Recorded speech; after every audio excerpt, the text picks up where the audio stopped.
Bismillahirrahmanirrahim. Assalamualaikum warahmatullahi wabarakatuh. Selamat pagi, salam sejahtera untuk kita semua. Om Swastiastu, Salam, Namo Buddhaya, Salam Kebajikan.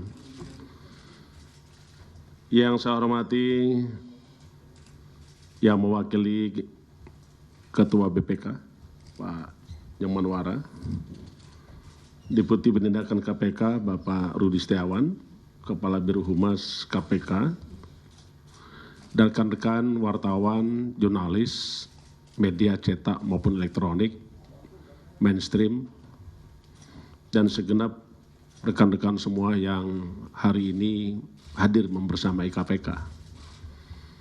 Pertama-tama tentu kita sampaikan ucapan puji syukur kepada Allah SWT, Tuhan Yang Maha Esa, atas rahmat, hidayah, dan karunia-Nya kita diberikan kesehatan, keselamatan, di dalam wujud pengabdian kita kepada masyarakat bangsa negara.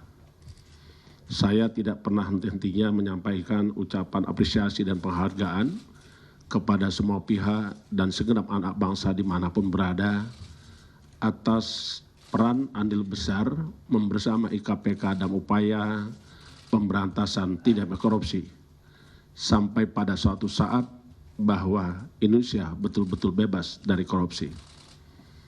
Penghargaan yang sama kami sampaikan juga kepada rekan-rekan media yang telah memberikan andil besar di dalam upaya mencerdaskan kehidupan bangsa sesuai dengan amanat Undang-Undang Dasar Negara Indonesia tahun 1945 yang salah satunya adalah mencerdaskan kehidupan bangsa. Segenap anak bangsa dimanapun berada yang saya hormati, pada pagi hari ini tentu kita semua sudah mengikuti apa kerja-kerja KPK di dalam upaya pemberantasan korupsi. Dari sepanjang jalan kerja KPK, tepatnya kemarin hari Minggu, KPK telah melakukan upaya tindakan tangkap tangan terhadap para pihak yang melakukan tindak pidana korupsi di salah satu kabupaten provinsi di Papua Barat. Kondisi ini tentu kita semua terpanggil dengan penuh rasa keprihatinan. Kenapa saya sampaikan keprihatinan? Karena dari catatan KPK sejak tahun 2008 sampai dengan tahun 2023 telah dilakukan upaya tangkap tangan dan pemberantasan korupsi kepada kepala daerah yang ada di daerah Papua. Setidaknya ada 9 orang. 5 orang tersangka dilakukan penangkapan tahun 2008 sampai dengan tahun 2014. Selanjutnya tahun 2020 sampai tahun 2023 sebanyak 4 orang yang telah dilakukan tindakan hukum oleh KPK terhadap kepala daerah yang melakukan tindak pidana korupsi. Ya, mudah-mudahan hari ini pejabat Bupati Serang adalah merupakan yang terakhir, karena ini adalah upaya kita untuk melakukan pembersihan negeri ini dari praktek-praktek korupsi. Ya, pejabat Bupati Sorong, ya, atas nama YPM. Rekan-rekan sekalian yang saya hormati, selanjutnya perkenankan saya untuk menyampaikan materi yang kita sampaikan pada pagi hari ini terkait dengan pengumuman dan menyampaikan uraian singkat terkait dengan tindak pidana korupsi berupa penerimaan hadiah atau janji berupa suap dalam rangka mengatur temuan pemeriksaan BPK di Kabupaten Sorong, Provinsi Papua Barat Daya. Selengkapnya sebagai berikut. Kami menyampaikan hasil-hasil kerja KPK terkait dengan kegiatan tangkap tangan dugaan tindak pidana korupsi berupa suap untuk mengkondisikan temuan pemeriksaan BPK di Kabupaten Sorong, Provinsi Papua Barat Daya. Dalam kegiatan tangkap tangan tersebut, KPK telah melakukan pengamanan terhadap 10 orang pada hari Minggu, tanggal 12 November 2003, yang dilakukan di 2 wilayah berbeda. Pertama, Kabupaten Sorong, dan kedua adalah wilayah Jakarta. Sebanyak 10 orang tersebut adalah sebagai berikut. Pertama, ES, Kepala BPKAD Kabupaten Sorong. Yang kedua adalah MS, Staf BPKAD Kabupaten Sorong. Yang ketiga adalah YPM, pejabat Bupati Kabupaten Sorong. Keempat, AH, Kasub AUD BPK Provinsi Papua Barat. Kelima, DP, ASN BPK, Ketua Tim Pemeriksa. Yang keenam, DFD, ASN BPK, Anggota Tim Pemeriksa. Yang ketujuh, PLS, Kepala Perwakilan BPK Provinsi Papua Barat. Kedelapan, DM, Staf BPK Perwakilan Provinsi Papua Barat. Kesembilan, EP, Security BPK Perwakilan Provinsi Papua Barat. 10, FJ, Tenaga Ahli BPK. Adapun kronologis tangkap tangan sebagai berikut. Sebagai wujud respon atas adanya informasi dari masyarakat mengenai adanya dugaan penyerahan sejumlah uang pada penyelenggara negara atau yang mewakilinya terkait pengkondisian temuan hasil pemeriksaan BPK di Kabupaten Sorong, Provinsi Papua Barat Daya.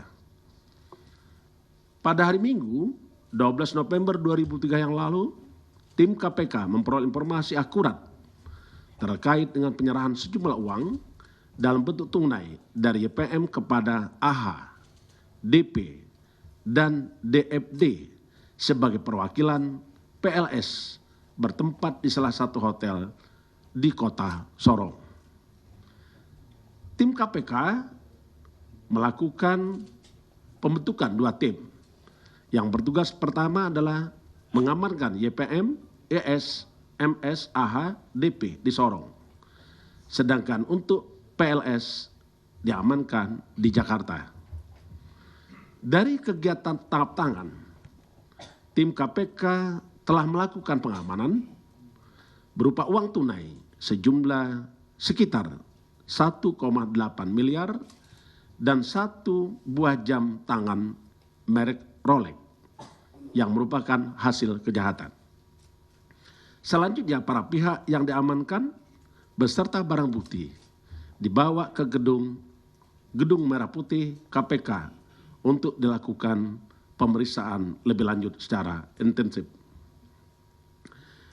Dengan adanya kepercayaan masyarakat yang melaporkan kepada KPK terkait dengan adanya dugaan tindak korupsi dengan dilengkapi informasi dan bahan yang valid, dipercaya, KPK melakukan pengumpulan tambahan berbagai informasi dan keterangan lanjutan hingga berproses pada tahap penyelidikan dalam upaya menemukan adanya suatu peristiwa pidana untuk mendapatkan bukti permulaan yang cukup guna ditentukan untuk dinaikkan kepada tahap penyidikan. Selanjutnya KPK meningkatkan status perkara tersebut ke tahap penyidikan dengan menetapkan dan mengumumkan para tersangka sebagai berikut. Pertama, YPM, pejabat Bupati Sorong. Yang kedua, ES, Kepala BPKAD Kabupaten Sorong. MS, Staf BPKAD Kabupaten Sorong. 4, PLS sebagai Kepala Perwakilan BPK Provinsi Papua Barat. Kelima, AH, Kasub AUD BPK Provinsi Papua Barat. Keenam, DP, Ketua Tim Pemeriksa. Adapun konstruksi perkara sebagai berikut. Berdasarkan kewenangan BPK RI di dalam undang-undang yang diantaranya berkewajiban untuk melakukan pemeriksaan laporan keuangan di seluruh pemerintah daerah dan salah satunya di Provinsi baru, DOB baru, Daerah Otonomi Baru, Papua Barat Daya. Kita tahu bahwa di Papua sekarang ada 4 DOB baru. Sebagai tindak lanjutnya, salah satu pimpinan BPK menerbitkan surat tugas untuk melakukan pemeriksaan dengan tujuan tertentu, PDTT, yang lingkup pemeriksaannya di luar keuangan dan pemeriksaan kinerja.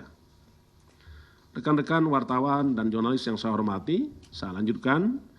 Di dalam surat tugas tersebut, komposisi personil yaitu PLS sebagai penanggung jawab, AH selaku pengendali teknis, DP selaku ketua tim untuk melakukan pemeriksaan kepatuhan atas belanja daerah tahun anggaran 2022 dan 2023.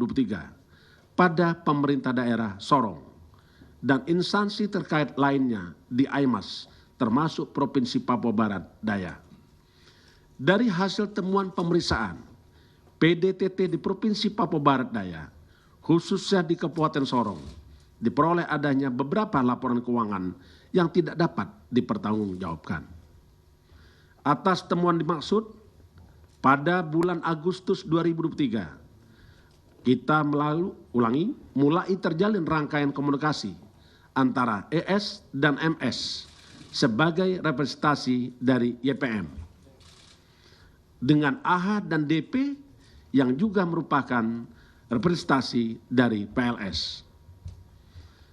Adapun rangkaian komunikasi tersebut diantaranya pemberian sejumlah uang agar temuan dari tim pemeriksa BPK menjadi tidak ada atau ditiadakan. Terkait teknis penyerahan uang dilakukan secara bertahap dengan lokasi yang berpindah-pindah, diantaranya di hotel yang ada di Kota Sorong. Secara bergantian, ES dan MS menyerahkan uang kepada AHA dan DP.